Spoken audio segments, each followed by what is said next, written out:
Guys आजकल के युवा ज्यादातर प्रॉब्लम्स पे ध्यान देते हैं, लेकिन कुछ युवा ऐसे हैं जो कि प्रॉब्लम के सॉल्यूशन पे भी ध्यान देते हैं और उसी से वो नाम कर जाते हैं। जैसे कि झांसी की 16 साल की कल्याणी, वो अभी सिर्फ 12वीं क्लास में है और इतनी छोटी सी उम्र में उन्होंने एक एसी बनाया है जिसकी कीमत सुन के आप लोगों के होश फाख्ता हो जाएंगे। गाइस उस एसी की कीमत है मात्र 1800 रुपए। जी हां, आप ठीक सुन रहे, 1800 रुपए। अब आप लोग कहेंगे तो इलेक्ट्रिसिटी का बिल बहुत आता होगा, लेकिन ऐसा भी नहीं है। वो सोलर एनर्जी से चलता है, इसलिए इलेक्ट्रिसिटी के बिल की कोई प्रॉब्लम ही नहीं है। और इसी एसी के मॉडल को आईआईटी दिल्ली ने नेशनल लेवल मॉडल कंपटीशन में सेलेक्ट किया है और ये देखने के बाद जापानीज गवर्नमेंट ने कल्याणी को वहां पर एक सेमिनार के लिए भी इनवाइट किया है। गाइस है ना ये गर्व की बात। गाइस इस दुनिया में कुछ बड़े अजीब से लोग रहते हैं जो कहां से सोचते हैं ये किसी को नहीं पता। तो चलो इसी से रिलेटेड एक रियल इंसिडेंट बताता हूं। एक्चुअली हुआ कुछ यूं कि मुंबई के रहने वाले 27 साल के रफेल सैमुअल ने अपने ही मां बाप पे केस कर दिया और केस का रीजन जान के आप लोग हैरान रह जाओगे और साथ में हंसने भी लगोगे। रफेल सैमुअल का ये कहना है कि उसके माँ बाप ने उसकी बिना परमिशन के उसे पैदा कर दिया था। और मेरा सवाल ये है कि उसे पूछने अब जाते कहां पे। इस फनी इंसिडेंट के बारे में आपका क्या ख्याल है, चैट सेक्शन में जरूर लिखिएगा। गाइज आप लोगों ने मारुति, हुंडई और बाकी कार कंपनीज को टीवी में अपनी एडवर्टीजमेंट करते देखा होगा, लेकिन क्या आपने कभी लैम्बोर्गिनी या फिर बुगाटी जैसी कार कंपनीज को टीवी में ऐड करते देखा है? नहीं, वो अपनी टीवी में ऐड नहीं करते क्योंकि लैम्बोर्गिनी जैसी कंपनीज जानती हैं कि जो लैम्बोर्गिनी को अफोर्ड कर सकता है वो टीवी जैसे डब्बे के आगे बैठ के अपना टाइम वेस्ट नहीं कर रहा होगा।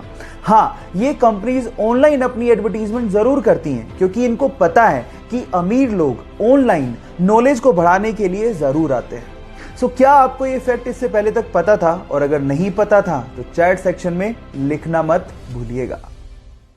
हमारे सरकारी तंत्र में घूसखोरों का क्या परमानेंट इलाज है ये तो मुझे पता नहीं, लेकिन यूपी के बस्ती जिले के किसानों से जब वहां के सरकारी कर्मचारियों ने घूस मांगी तो उसके बाद जो किसानों ने सबक सिखाया वो आप लोगों को जरूर सुनना चाहिए।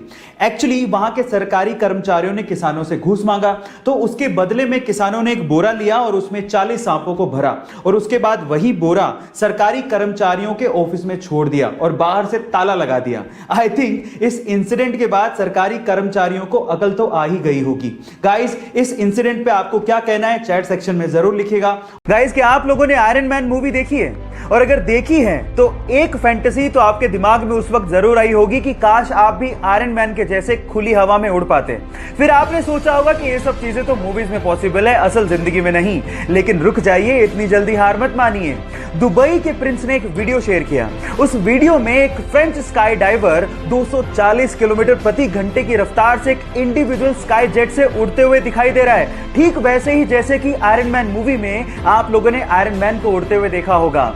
गाइस आपकी फैंटेसी रियलिटी में बदलने वाली है और 2020 तक आपके सामने आने वाली है। मान लीजिए अगर आपको वो स्काई जेट मिल गया तो आप क्या करेंगे, चैट सेक्शन में लिखना मत भूलिएगा। चलिए गाइस फिर से केबीसी का एक सवाल पूछता हूं। सवाल बहुत महत्वपूर्ण है इसलिए बहुत ध्यान से सुनिएगा। सवाल यह है कि सन 2020 में हिंदी का ऐसा कौन सा शब्द था जिसे Oxford Hindi word of the year चुना गया? बताइए।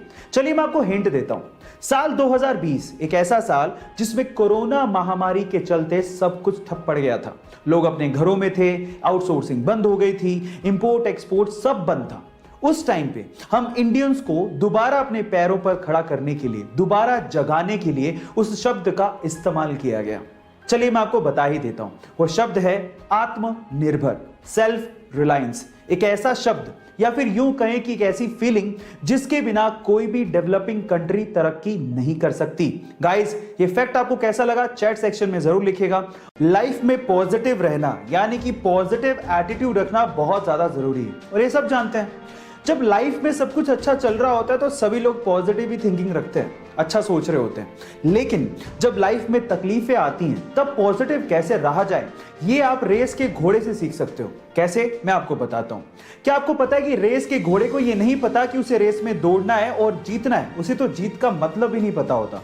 वो सिर्फ इसलिए दौड़ता है क्योंकि उसका मालिक उसके ऊपर बैठ के उसको तकलीफ दे रहा होता है, उसे पोक कर रहा होता है ताकि वो तेज भागे। समझ रहे हैं आप? ताकि वो जीते और उसे रिकॉग्निशन मिले।